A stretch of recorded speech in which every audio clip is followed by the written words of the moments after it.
the more we eat it, the more we crave it. It's that restriction piece and the scarcity piece that actually drives the craving.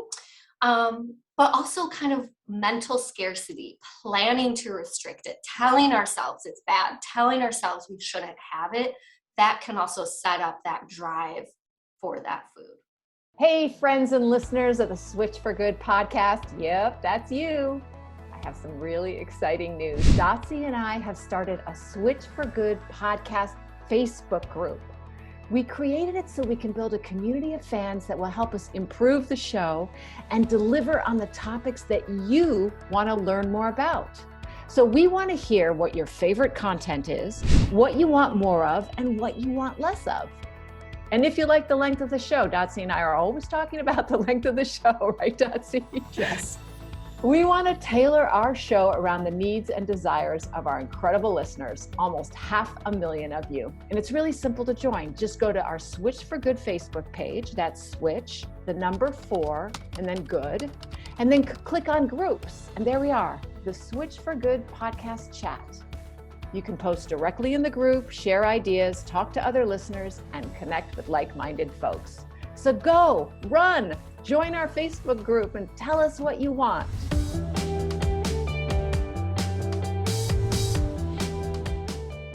Well, hello, everyone, and welcome to the Switch for Good podcast. It's Alexandra with you.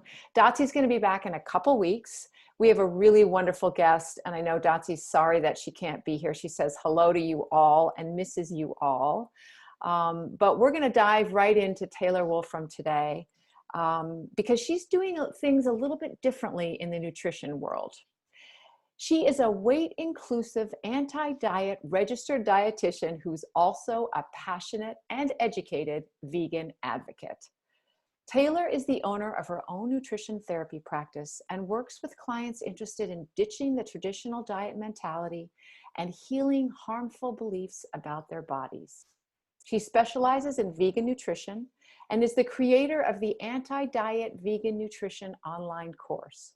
So, today, let's hear about Taylor's journey to self-love, the concept of intuitive eating, and her thoughts on veganism and diet culture, so we too can be on the road to accepting our own selves a little bit more. Thank you, Taylor, so much for being on the show. Thank you for that warm introduction. I'm really excited to be here and looking forward to our conversation. I feel very warm towards you because I listened to you on several podcast interviews and I found you so not only very inspirational when it came to veganism, but also very inclusive, and on your website too, very inclusive of all different kinds of people, and not only in terms of their body sizes and food relationships, but also who they are in the world in terms of socioeconomic status, race, ability. So you have a real awareness about you. And so I imagine for your clients, that's very safe, feels like a really safe place. So today is a safe place. Let's be two people just sharing ideas and talking about, well, the things that make people human. I myself have had an eating disorder, Taylor, and so is my co-host Dotsie. We are both recovered. I would say I would say she's 100% recovered. I would say I am not 100% recovered, that I still have worries about food and weight.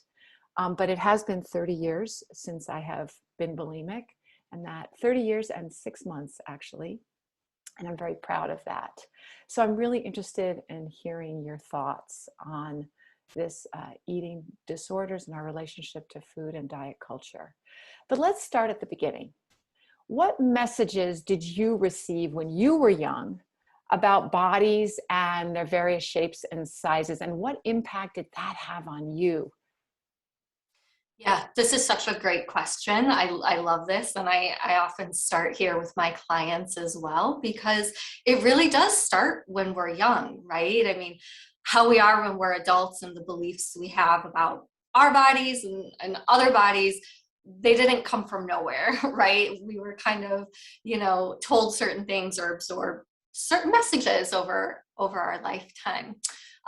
So for me personally, I grew up in what I would consider a pretty standard Midwestern US household.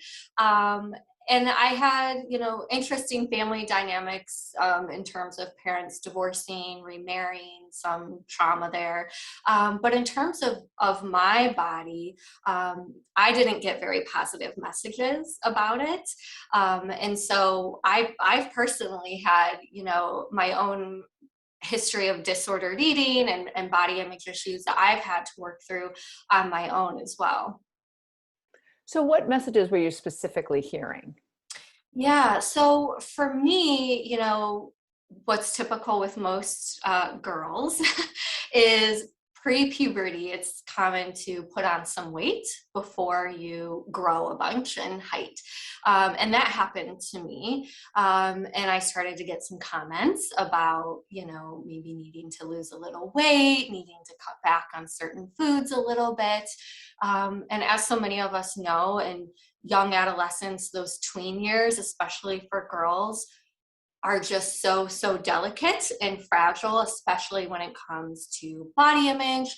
And so that was really tough. And I think that definitely started, kind of that engine of disordered eating for me. And it was the first time that I was really aware of my body or even thought of my body size in comparison to others. I was kind of a tomboy, I just played outside all the time. I didn't really pay attention to what I was wearing. I was a science nerd. I loved school and really didn't care much about my appearance. But then all of a sudden, when I started getting these comments, I was like, oh, wait, is there something wrong with my body? Do I need to do something about that?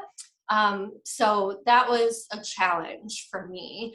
And also just in terms of having a female body and needing to cover that up, to hide that, to not show off certain body parts, to make sure that clothing was really loose and baggy. I wasn't allowed to wear makeup. I wasn't allowed to do any sort of like hair removal or anything like that. So it was pretty conservative in my household as a tween and as a teen growing up in terms of, how I was made to feel about my body and how it appeared to others. I think it's important for us to look and remember the messages we got when we were younger, because I came from the East Coast, very preppy, and breasts were not a thing. I was never told, and I'm completely flat chested almost. And I was never told that that was not good. This was the 60s and 70s. I was never told that just breasts were not discussed. So I come to California, I become an actress. I star on the show Baywatch, which is all about breasts.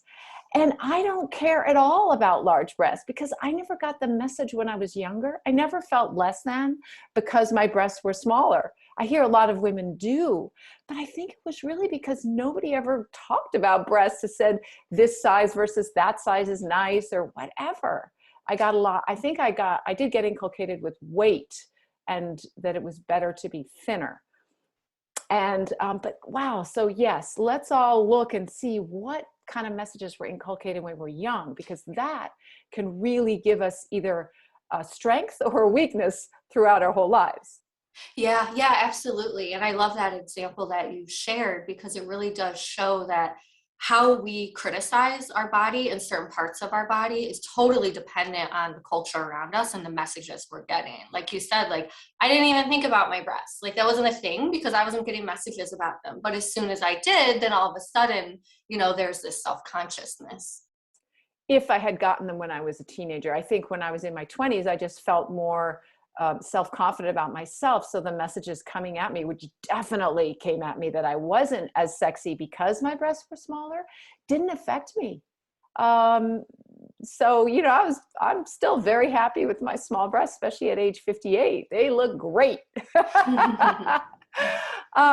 So how did you learn to disassociate from these ideas that you got when you were a teenager and younger? So that now you run this vegan nutrition practice that has very much a health at every size mentality. Yeah, for me, therapy, with a psychotherapist has been instrumental. And for a lot of us, body image doesn't exist in a bubble, right? It is really intertwined with our families of origin, maybe trauma that was going on, more of those like deep rooted issues and things. And so I really think it's important to work through that with a mental health professional. And I do some of that with my clients, but I am a registered dietitian, not a therapist. And almost all of my clients have a therapist. And I'm such a fan of therapy because, you know, those things, like I said, they're so deep rooted and they really deserve that attention and therapy. So for me, you know, doing that personal work on my own was important, but also doing a lot of learning and growing in this space professionally, I think really helps as well. You know, when you're able to like logically understand things and look at, you know, the social constructs and the history of things. And I think that really helps make sense of it in addition to your own kind of healing work. Where did veganism come in for you? Because that's also a very large part of your practice. And we're going to discuss a little bit about how that jives with intuitive eating. But you're an ethical vegan with very strong and well thought out animal rights beliefs. I've heard you speak about them. And so tell us a little bit about how that walked into your life. Yeah. So for me, it was when I was in college. So going away to college for me was the first time of really having, you know, autonomy, like for most people. And like I said, growing up in the Midwest, had a very traditional, you know, kind of meat and potatoes diet. I certainly had never met a vegan before college. I don't even know if I even knew any vegetarians. So for me, going to college, you know, having that autonomy over what I ate, going to the dining hall, seeing all these options, you know, it was buffet style, being able to choose what I wanted, just started realizing over time that I wasn't choosing meat a lot of the time. I just naturally didn't have a taste for it and preferred other things. And I was lucky to go to a university where there were lots of alternative options and it was easy. And that just kind of got my curiosity spinning and thinking, well, does this mean I'm a vegetarian? And what does that mean? And so I just started to do a little, you know, research. And as I did that, I learned about the animal agriculture industries and, you know, the light bulb in my head went off. You know, so many of us, I think, grow up with that cognitive dissonance of, you know, saying we love animals. And of course, I love cats and dogs. And, you know, animals are so cute and sweet. But, you know, we also are eating animals, usually of other species, of course. And so I really started to think about that. I was like, yeah, you know, I do love animals. And it's not right that they're treated this way. And I don't want to cause harm. And if I'm able to not eat them and still be happy and healthy, you know, I want to do that. And then I also started learning about other industries like eggs and dairy, and, you know, started learning more about veganism. And so I was lucky enough to have an animal rights club at my university that I could go to learn more about these things and to connect with people with similar ideas. And so that's kind of how it got started for me, and really being able to connect with activists and then getting involved in citywide, statewide, national activist groups as well. It just kind of snowballed for me. And now you have a vegan nutrition practice. How does veganism feature in your practice? Yeah. So, you know, I like to say that, you know, I'm a dietitian who also happens to be vegan. So I have this specialty, right, of veganism, but I don't only work with vegans. You know, first and foremost, I am a weight inclusive, intuitive eating registered dietitian, you know, helping people heal from disordered eating and diet culture, things like that. So I'd say at any given time, my caseload is roughly half vegan, half not vegan. And I'm not at all trying to push non-vegans to go vegan. You know, that's not appropriate, and that's not what I do as a healthcare provider. But because there is a lack of knowledge about vegan nutrition, there are a lot of vegans who do, you know, seek my care and expertise, and I'm happy to be able to help them with that. And then the next level of that too is to help them deal with maybe their own disordered eating and how that intersects with, you know, plant-based diet culture and all of that other stuff. Which we're definitely going to talk about, because I had no realization that there was a plant-based diet culture like you're going to talk about. So, but first I want to parse the term intuitive eating. We've mentioned it a couple times already. We did have an episode 46, Jenna Hollenstein, who is also works with intuitive eating with her clients, her nutrition clients. But I'd love you to go over it again. Tell us, what is intuitive eating and its main tenets, because it has, even I know on your website you list 10 pillars of intuitive eating. If you'd like to go through those or just give us an understanding of what it is. Yeah, great question, because it's become a little trendy, this term intuitive eating. And I think a lot of folks don't realize that it is a very specific, scientific framework. It's not just whatever you think it is. So it was actually created in 1995. So almost 30 years ago, intuitive eating was created by two registered dietitians, Evelyn Tribole and Elise Resch. And since then, it's had more than 150 research studies published on it, which is really great, because now we have, a lot of evidence to back up the mental health and physical health benefits of the framework. So in a nutshell, it is an anti-diet approach. It is, weight inclusive, meaning it's not focused on weight loss. The point of it is really helping people break free from focusing so much on weight and controlling their diet. The creators of it, one of the ways they succinctly explain it is they call it a dynamic interplay of instinct, emotion, and thought, which I really love, because a lot of people think it's only about instinct, like, oh, just eat whatever you want, whenever you want, and that's the end of the story.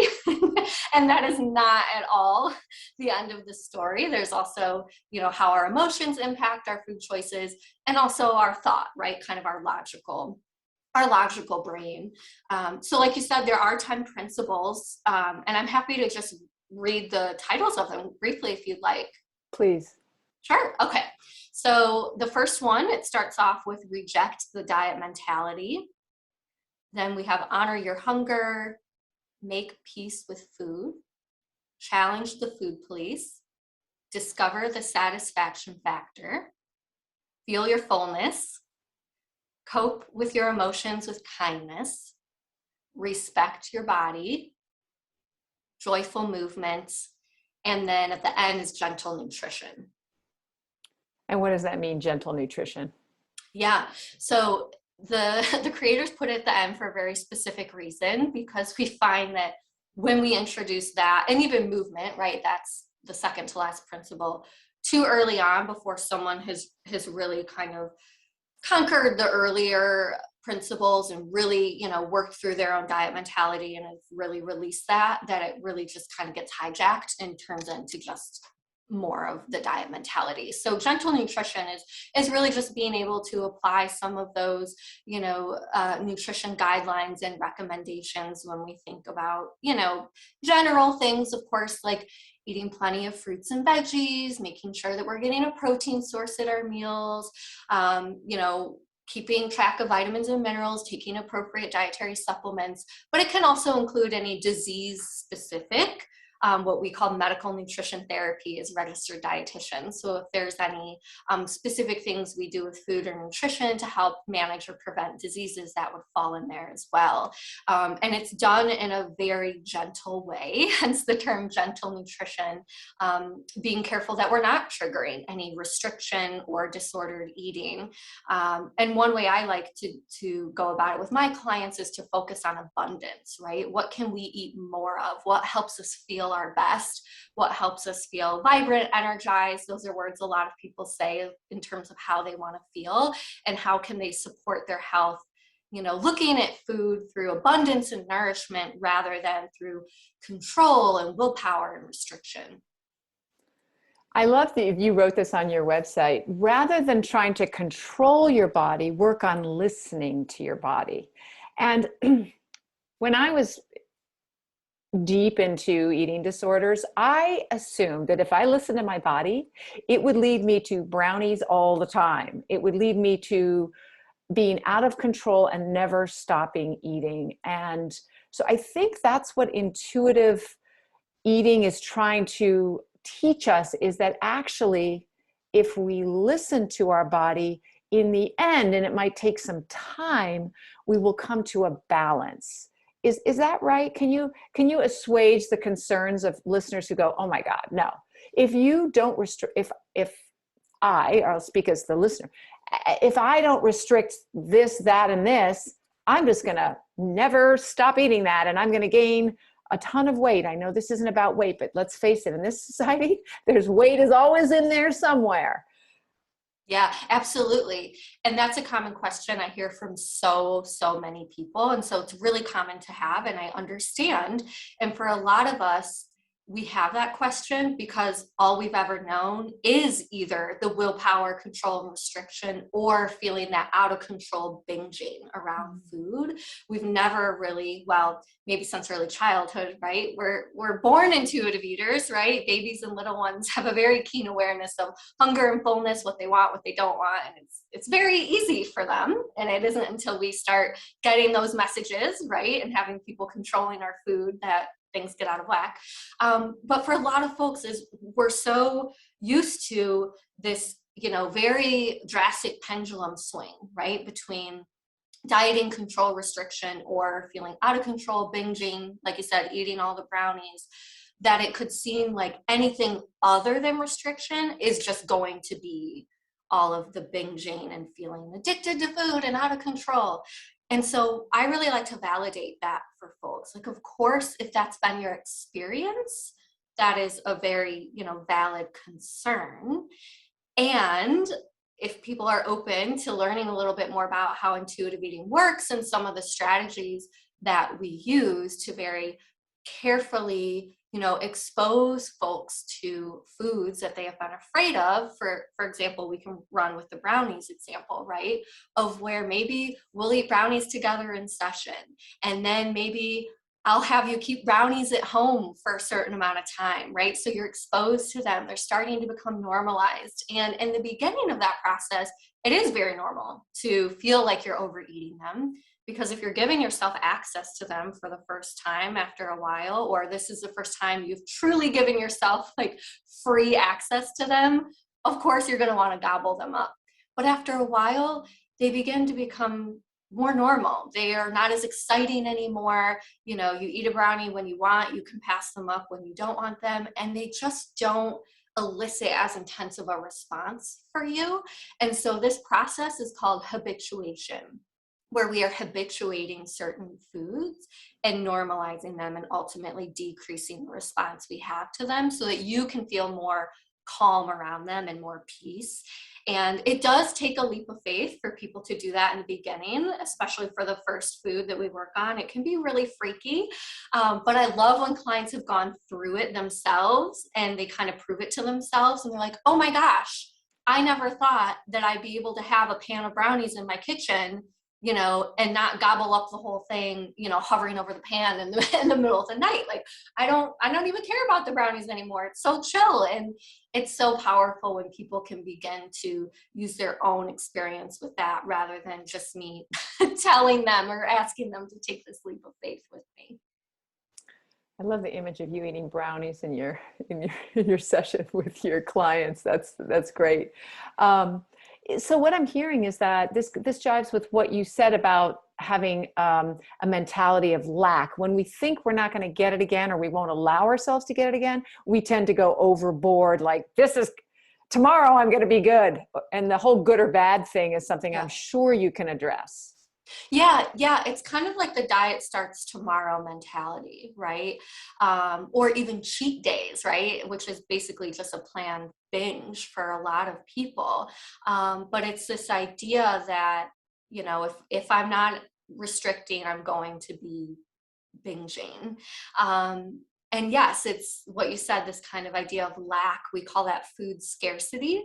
So whether or not that's true physical food scarcity, meaning someone may not have access to a food, whether it is, for maybe income reasons or where they live, or they're just not allowing that food in the home, that can really trigger the intense drive for that food, like cravings, right? For example, sugar is one that a lot of people have questions about. And we see in the research that the more we limit sugar, the more we crave it. It's not necessarily the more we eat it, the more we crave it. It's that restriction piece and the scarcity piece that actually drives the craving. But also kind of mental scarcity, planning to restrict it, telling ourselves it's bad, telling ourselves we shouldn't have it. That can also set up that drive for that food. I'd like to talk about sugar because as regular listeners to this podcast know, sugar is where my disorder comes in. With all other foods, I really don't have any kind of fear or binging. But when I did binge, and I haven't binged, I've told my husband that maybe oh gosh, I don't think I've binged at all in the last 30 years. There's been maybe a handful of times where I've wanted to binge. And I also went through lots of therapy and a 12-step program, which very much helped me. But sugar, if we could talk about sugar, because I find personally that when I eat more sugar, I crave more sugar. However, I agree with you that if I say I'm never having sugar, that does put a fear and a panic in me. And so I'll tend to go off, quote unquote, the wagon. And then it just deteriorates from there. So I really like your idea of balance. However, I do feel like tell me what you think about this. This helps me. It's just not having a food on the table in my head. Like that's not what I'm going to be eating. And I find substitutions that are less prone to make me go crazy, quote unquote. Foods that are still sweet, but that don't elicit the same reaction. Like I don't have a cheesecake in my refrigerator, for example. There's chocolate bars in the cupboard, but not cheesecake, because cheesecake, I don't know, it's different. It just kind of, I'll really won't feel good if I eat it. So help me with this, because I've found that this kind of discipline, which I don't really consider willpower so much, because I agree with you, willpower will fade, but habit works. So incorporating habits where you just kind of don't eat those foods anymore it has worked really well for me, and finding substitutes that are less triggering. Yeah, the concept of intention is so important when we look at what we're eating or not eating and why not, right? For example, not keeping a certain food around or not eating a food because we're afraid of it, or there's a very scary story that we have attached to it, versus I don't like that food, or that food doesn't make me feel good, or I didn't even think of that food, so I wouldn't even have thought to have it around, right? I think is a level of nuance that is so important. And that's an example of something, that I dive into with my clients. And when it comes to, even the gentle nutrition principle, some people will second guess themselves and say like, oh my gosh, like, is this a self-care decision, or is this like a sneaky, like diety decision? And sometimes it's really hard to tell the difference in the beginning. But over time, folks become, better at kind of seeing those red flags and feeling confident in their own kind of gentle nutrition and self-care choices. But we really look at that intention, right? Of why are we staying away from certain foods? If and when you do have a craving for cheesecake, to be able to eat that, right? Yes. Without rules around it. But it doesn't mean that you have to keep it around 24/7. The keeping it around is something that we do in that process of exposure and habituation until we've, quote unquote, made peace with that food. And then it's around when you want it, and it's not around when you don't want it. Tell me about the term diet culture. I'm not on social media a lot, but I know that it's all over social media, and you've linked it with veganism, but let's start with diet culture first. Explain what that is. Yeah, great question. It's pretty complex, I'd say. And I there isn't like a standard definition of it where we can be like, this is exactly what it is, or this organization has, claimed this term and they own this term. But when we really look at where it came from and the movements that it came from and what those folks and activists are trying to achieve by pointing it out, speaking out against it, right, calling out its harms, is we see that it's rooted in a few different areas. Number one is definitely what we call weight stigma or anti-fatness, right? This fear of fatness, thinking larger is, bad, smaller is better, and the way to get there, right? The way to get small is to control your intake. That's one part of it.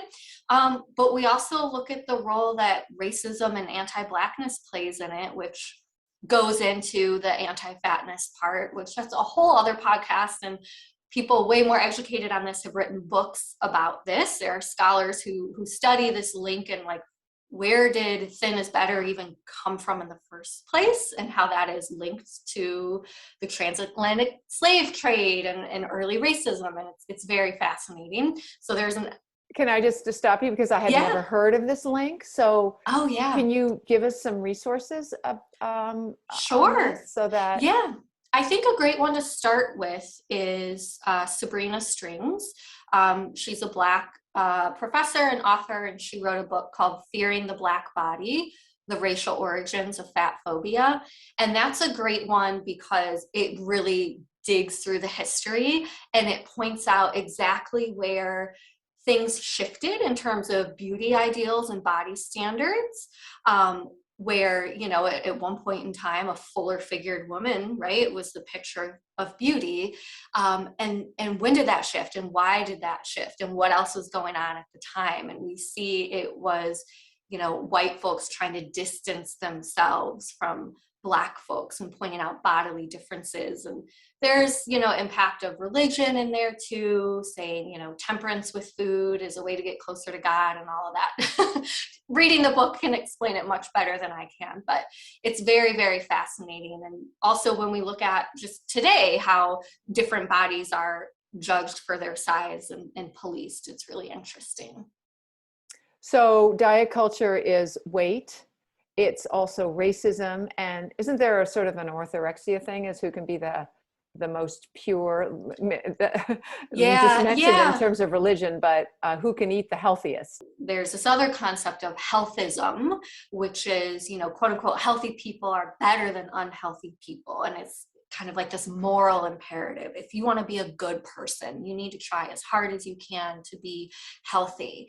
And it kind of communicates that we're in full control of our health, which we know we aren't, right? When we look at social determinants of health and all of the big systemic factors that influence people for health, there's much more to it than certainly food and nutrition, but even beyond individual behaviors, there's so much more that impacts health. But it's really creating this hierarchy of bodies, right? Able versus disabled, healthy versus unhealthy, fat versus thin, Black versus white, those sorts of things. And we see all of these things. We could also talk about, oh my goodness, like patriarchy and misogyny, like all of these things mixed together have kind of produced this diet culture in which we live, in terms of you need to eat a certain way to look a certain way to achieve a certain place on this hierarchy of bodies. You say, and in one of your blogs, you said that food, exercise, and smoking account for only 30% of health, and that the other 70% includes being able to access quality healthcare, education, employment, income, community safety, air and water quality, and more. And I found that eye-opening, because I feel like in our society, health is how much you exercise and what you eat. And maybe there's mental health. Now there's more of a understanding of mental health, but they don't take into account those other factors. Yeah, especially, I think when we look at the circles that we're in online or in our personal lives, or especially in the health space, right? And gosh, like on social media, I just see so many people arguing about diets and what's the best way to eat. And it's just like completely missing the mark. And I think it's an incredibly privileged way to look at health, right? And it's like, well, of course, when everything, you have all the resources and, you aren't really being oppressed in any particular way, health might just seem like what you eat and how you move your body, right? Or maybe how much water you drink and how much sleep you get. But for a lot of other people, that's not at all what is significantly influencing their health. And just saying eat more fruits and veggies and maybe go for a run here or there, that is, I mean, not at all going to help a lot of people. Please, can you explain the term consistent anti-oppression? Because that seems to also be part of this segment of our discussion. Yeah, great question. So that's this idea of, kind of layering on being against various systems of oppression, right? So, someone who is anti-racist, but also anti-speciesist when we talk about ethical veganism, right? And someone who is going to quote unquote, fight for the liberation of everyone, not just certain groups. So it's looking at lots of different forms of discrimination when we look at things like ableism and transphobia and how non-human animals are treated, and ageism, sizeism. It's kind of taking all of those systems of oppression into account and saying, yeah, I'm consistently against all of these things that are harming people and oppressing people. So you're seeing the links between diet culture and other kinds of oppression that a lot of people listening to this show are vegan, that we might really espouse, no oppression for animals, but we're not seeing oppression of people whose bodies might not conform to what is the quote unquote ideal in our society right now, because it's going to change. It changes all the time, which makes people keeps them even more questioning themselves. Is that just in my lifetime, what's considered a ideal feminine body has changed. Absolutely. Yeah, it is so wild to see. It's almost decade by decade at this point, right? Of certain proportions of certain parts of female bodies here in the West, right? Of what we consider beautiful. But, I will say for me that animal rights activism was my gateway to social justice work. Like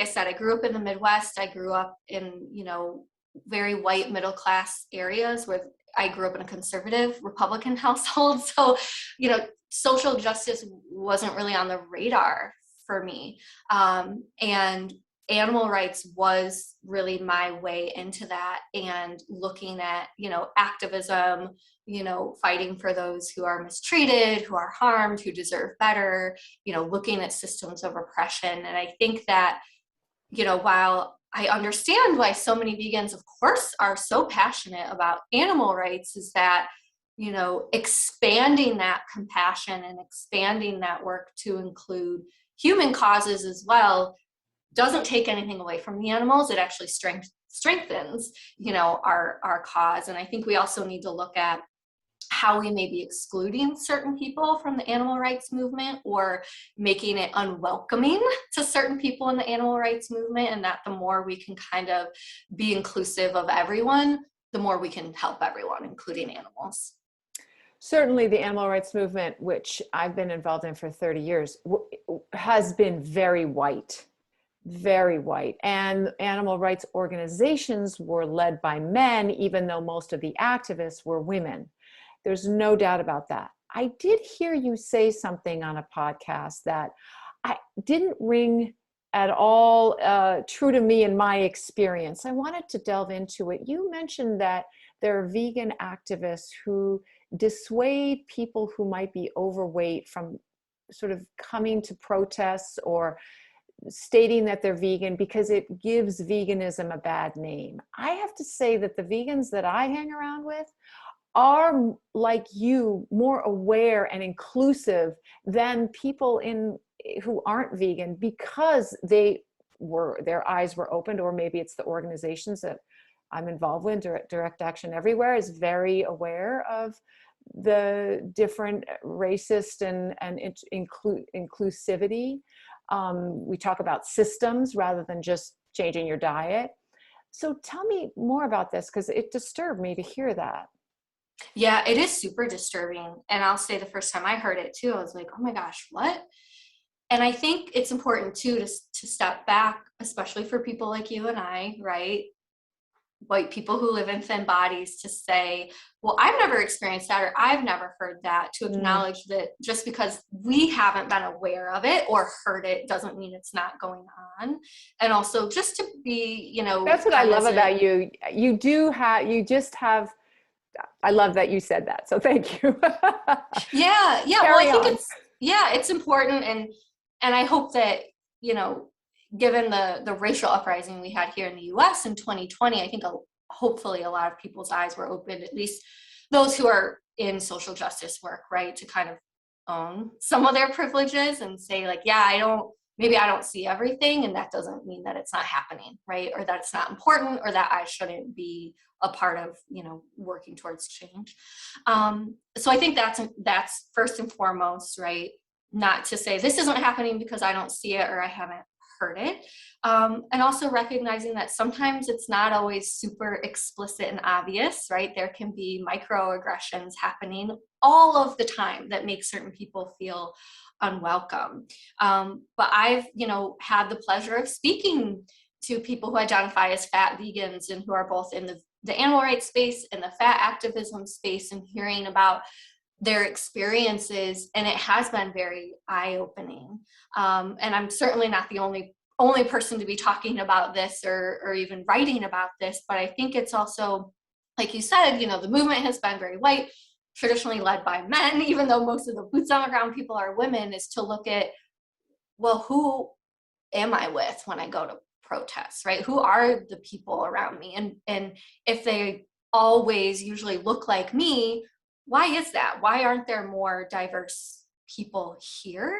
And what could we do to change that and to make it more welcoming? And I will say part of that is this, the plant-based diet culture, in terms of, you have to eat a certain way to look like the picture of health, or you need to make veganism look like it's something healthy and make people want to do it. Or, we don't want people who, there's a lot of people who will say really nasty things about folks in larger bodies and how they look, and they just don't want them out there. So sometimes it is very explicit, but a lot of times it's more of that implicit bias and maybe some of those microaggressions and just kind of unwelcoming vibes that folks may be picking up on. You mentioned about diet culture and veganism specifically. There are some dietitians, especially those who follow intuitive eating, who feel that veganism is either disordered eating in itself or it's a diet. And you and I are ethical vegans. It changed me as a person. But inside, and that was just revelatory to me.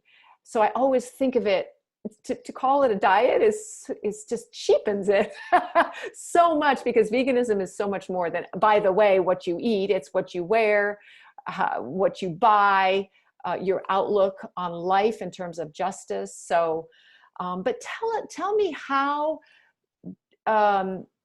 the intuitive eating and veganism can work together for people who struggle with their relationship with food, but also care deeply about the planet and animals. Mm-hmm. Yeah, this is such a fascinating intersection, and I will say it's highly nuanced. And so it's not that it's going to look the same way for everyone, or work the same way for everyone. But like you said, there are folks out there who do kind of have this anti-vegan bias, especially people who've been working in the eating disorders field for a while, because they may see a lot of folks who say they're vegetarian or vegan who have eating disorders. And we don't have a ton of research in this area, but what we do have and what's coming out is we see that often the eating disorder may precede the veganism or the vegetarianism. And it's almost as if the eating disorder is using that as a tool or as a cover, as a way to further restrict food, right? Under the guise of, oh, it's this other thing. Don't worry, it's okay.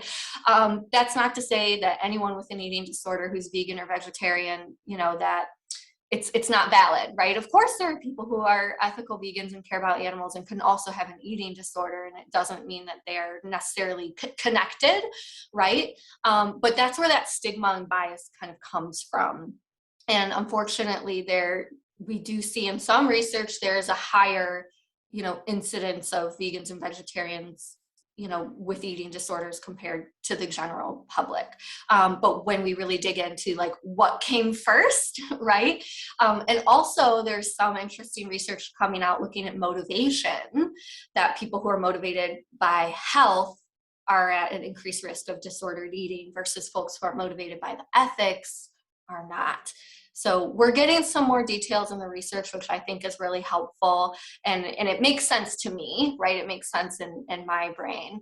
And that's where, I have concerns about this plant-based diet culture. And by that, I mean a lot of the messages about, whole food plant-based diet, no oil, no sugar, no salt, extremely low fat, restricting processed foods, all of these things, which not only is that actually not super scientific in terms of what's necessary for health, but it can also drive disordered eating in the vegan community. And I see that time and time again with clients. And it's really unfortunate, for folks who really did get in it for the animals. But then we're just infiltrated with all these plant-based diet messages and started to hear these things, believe these things, start cutting more and more foods out of their diet. And now all of a sudden are really struggling with disordered eating. What about someone who doesn't have disordered eating? I see disordered eating a little bit in pretty much every American at some point, because I believe, tell me what you think, is that a lot of the food, the things we call food, are so highly processed. They hit our bliss point. They don't have the makeup of food that comes in nature. And so they act on us like drugs do.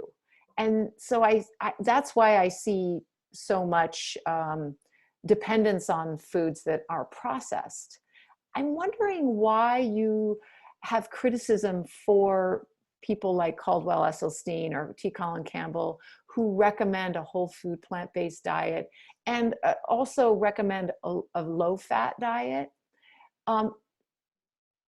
Because it's a healthful diet. And whether or not some studies say this or some studies say that, there is some, in terms of if you've had a heart attack and things, why not go for the healthiest diet and learn about it? Why not all of us learn about what we could attain and then work on not beating ourselves up for not being perfect? Yeah, these are really great questions and common questions. So I'm glad you brought them up. Especially the comment about, the food environment and processed foods. And what's so great about intuitive eating is we see that, because folks who are truly intuitive eaters their food choices are intrinsically motivated. It doesn't matter how tasty the food is. It doesn't matter how big the serving size is. They're going to eat the amount and type of food that serves them. And so being an intuitive eater actually makes you more resilient to external factors, not only including, diet culture messaging, but also like you're saying with, people call them hyper palatable foods or ultra processed foods and things like that. And like we talked about with sugar briefly before, there's also that element of restriction, right? Which tends to create a drive for those foods versus when we're able to really normalize those foods and kind of create a level playing field. We see that for people who have access to them, that it tends to become balanced and not so crazed feeling. Again, I'm talking about people who have access to them, not about folks who may live in what we call food deserts, right? And not have access to a wide variety of foods. That's a different issue. And having access to a wide variety of foods is a critical foundation of making intuitive eating work, of course. But in terms of my criticism of the whole food plant-based diet is, number one is I don't believe that it's evidence-based. We have so much research showing that a low-fat diet is not necessary for preventing heart disease or diabetes. We have a lot of research supporting, the health benefits of eating nuts and olive oil and things like that. Way, way, way more and way stronger evidence than what the whole food plant-based camp is putting out in terms of what studies they have to kind of back up what they're saying. So as a healthcare provider and a dietitian, I always question that when someone's saying you have to eat this way to prevent a disease or to treat a disease is, okay, well, what does the evidence say? But also I see how it's impacting people, and I see how it's driving anxiety about food, fear about food, restriction, disordered eating. And the reality is you can have oil and you can have salt and sugar and processed foods and be in okay health. And I'm not just talking about physical health, but mental health as well. And another part of this I see, especially when we look at ethical vegans, is it's really distracting for them to be so obsessed about the minutia of nutrition that actually isn't going to have a significant impact on their health when they could be using that energy, for doing social justice work. I'm not a doctor, so I can't argue, or a scientist. I can't argue what studies say what. I know. So I won't go there, but I'm surprised that you would say that. And I guess we all have to, but I like what you're saying, which is there's so much more to health than just the fat percentage in your diet. And that we need to look at that too, because concentrating just on the fat percentage will make you far unhealthier. Right. Yeah. And looking at that, how that's impacting someone's mental health, I think is really, really important. And their overall relationship with food, right? Is it driving these cravings and binges? Is it, preventing them from going out to eat? Is it preventing them from participating in cultural and family food celebrations in a way that brings them joy? Is looking at the bigger picture of how are these things impacting people. In terms of veganism and intuitive eating, so you're automatically taking out some foods.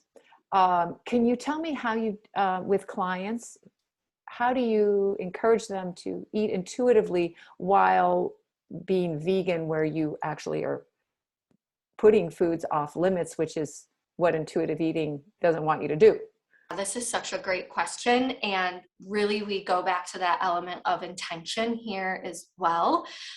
Because intuitive eating is this fully, anti-diet approach, if someone is restricting animal-based foods because they're afraid of them or they think it's going to make them lose weight, that's not really conducive to intuitive eating. But I like to say that intuitive eating is inclusive of different values when it comes to food. And for folks who are like, oh my gosh, like not eating animal foods, like that's restriction, like that can't work with intuitive eating, I would encourage them to think of other foods that people may not eat for different reasons, whether it be religious reasons or, there's a lot of folks who aren't vegan or vegetarian who won't eat foie gras, for example, or who won't eat veal.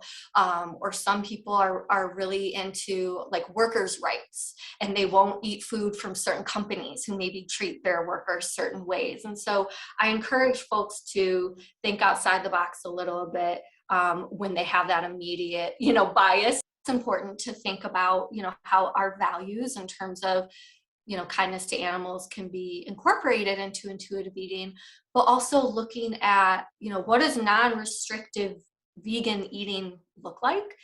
And that is very easy these days relative to what it has been in decades past. If you live in the United States, living in a major city is a plus, of course, but even nowadays in small towns, in rural areas, stores are carrying a lot more options. And so if you have a craving for, let's say, brownies, right, you can make that vegan, or you can go to the bakery or restaurant and get that vegan, or, vegan pizza and ice cream and things like that. Those things aren't automatically off limits if you are vegan. So, really we're able to eat from all of the food groups as vegans and enjoy all of these, what I call fun foods, right? Foods we might eat just for the fun of it or just for the pleasure, and really explore food freedom in a way that also aligns with our values.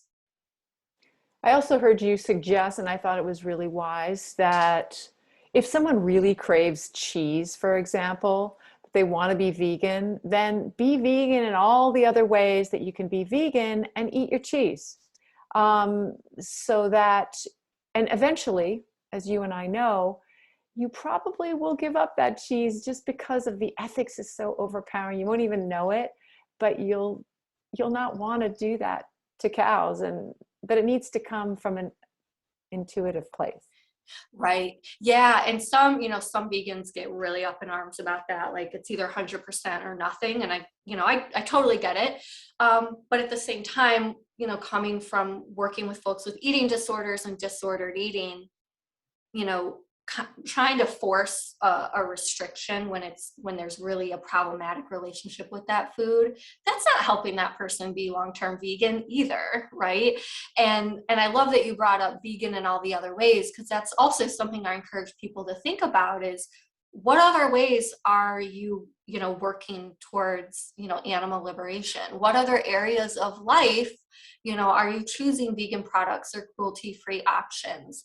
And that can be really empowering for people, especially vegans who are in eating disorder recovery, who may at that point in time not be able to eat fully vegan. Some people are, some people aren't, but say someone isn't, to help them think of other ways that they can help animals, because sometimes there can be a lot of guilt and shame there, and it can also really keep them stuck in their eating disorder. And so really kind of releasing that guilt and shame and helping people say, hey, like this is a very serious mental illness that we need to, work on first before we can go fully vegan with food. But let's look at other ways, that you can make a positive impact for animals. And gosh, we know there's a lot of ways that animals need our help. Yeah, it helps the animals so much more if you are sticking with, as you said, as much veganism as you can, and allowing yourself cheese, for example, rather than going, I can't do this, I'm not going to be vegan, forget it. And Right. we have to think of what helps the animals, not what is perfect in the human realm. Yeah. Um, Tell us about your online course, the Anti-Diet Vegan Nutrition and online course. Yeah, so I created this resource because I noticed this huge gap in terms of, where vegans could go to get scientific, credible vegan nutrition information that also wasn't communicating any, diet culture, telling them to restrict certain foods or making it all about, weight loss. So I wanted to create a resource where folks could go to learn, okay, I'm vegan. How do I do so healthfully? How do I get all my nutrients? How do I build balanced meals? What dietary supplements do I need to think about? And I really wanted to make that accessible to people, because there's a lot of information about vegan nutrition on the internet. There's very few places that I would recommend people go. But even then, sometimes people don't want to have to do that labor of sifting through things, right? Or for some people, they do need to have quite a bit of resilience to diet culture and weight talk to even be able to sift through that stuff and kind of take what works for them and leave the rest. So I really wanted to create a resource that felt really safe for people to go to. And so it's a pre-recorded online course. You can hop in whenever you want. It's over 6 hours of content from me. And what I love about it is it not only delivers what I call like the nuts and bolts nutrition, right, about all of the nutrients and where to get them, but really practical strategies for how to plan meals, how to build meals. What do you do when you go out to eat? What do you do when you go to someone else's house? How do you talk to your healthcare provider about being vegan? Are there certain labs or tests that you need to ask for? And then there's also some bonus material about how veganism works with intuitive eating and health at every size. So it's first and foremost a nutrition course. It's not like teaching you the principles of intuitive eating, but the framework and the lens through which it's presented is fully anti-diet and body positive. In terms of books and films and courses and things, you don't recommend any of the go-to documentaries about veganism to people because you feel like it's like Forks Over Knives and maybe Game Changers, and because you feel like it's a diet culture thing. You recommend more, if someone wants to know about veganism, you turn them on to Earthlings and more animal-centered documentaries. What I find that those documentaries are incredibly inspiring to so many people. Doesn't that make up for any kind of and I don't feel like they shame people. I think the shame comes from everything else that's outside of, that came from childhood and our culture. Where's the balance here? Yeah, I think that's a really good question. And that's a bigger question to think about, right? Is there a certain amount of positive benefit that somehow justifies harm? And for me, I really don't think so, because again, I see how people are coming to me with these ideas like, well, I watched this and I heard this, so I can't eat that, or is this true? And I see the anxiety and fear that this instills into people and the confusion that it drives. And let me say, I understand, the thinking that anything that gets people to go vegan is helping the animals. So convincing people to go vegan for their health, or convincing them to go vegan for weight loss, even if that is causing some harm, is ultimately good for the animals. And I may have agreed with that at one point in time, but I really don't anymore, because of all of the experience I've had personally and professionally. And I think that we can do it in a way that really minimizes harm to others, right? And we can talk about the animals and food systems and ethics and oppression and liberation without freaking people out about, foods, and to help them learn how, you can be perfectly healthy and you can nourish yourself and not eat animals. And here's how. There's a way to do that without creating a ton of fear, not only about animal-based foods, but like I said, like oil, sugar, salt, even plant, what we would consider vegan foods as well. So yeah, I don't recommend them, because I don't want to set people up for hearing some messages that might fuel some of that disordered eating. There are a couple websites and a couple books that I will point folks towards. I'll say they're not fully health at every size aligned, but I'm more comfortable recommending them because they are by registered dietitians. They're very credible, scientific, and it's just kind of giving you the information you need to know. There isn't sort of this like health-based or weight loss agenda there. Well, what about people who really are intrigued by intuitive eating? Can they work with you? Do you work with people online all over? I know doctors have to be registered in a certain state, but as a registered dietitian, are you allowed to work with people in the United States and in other countries?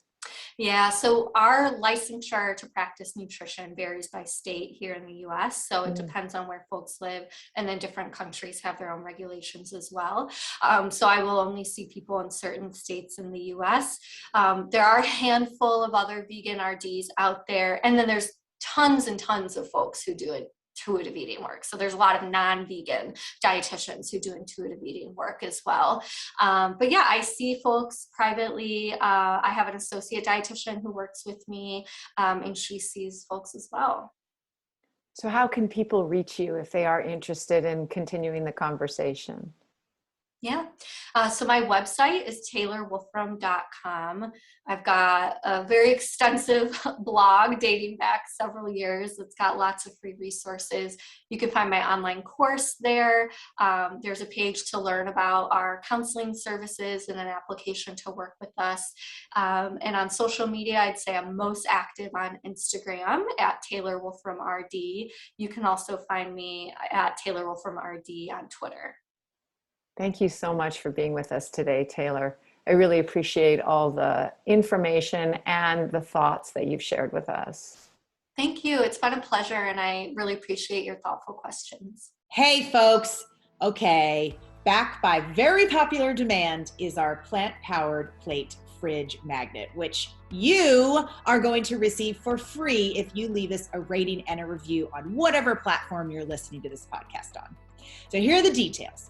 Just write your quick review. Does not need to be long, does not need to be a whole story. Just be honest and speak from the heart.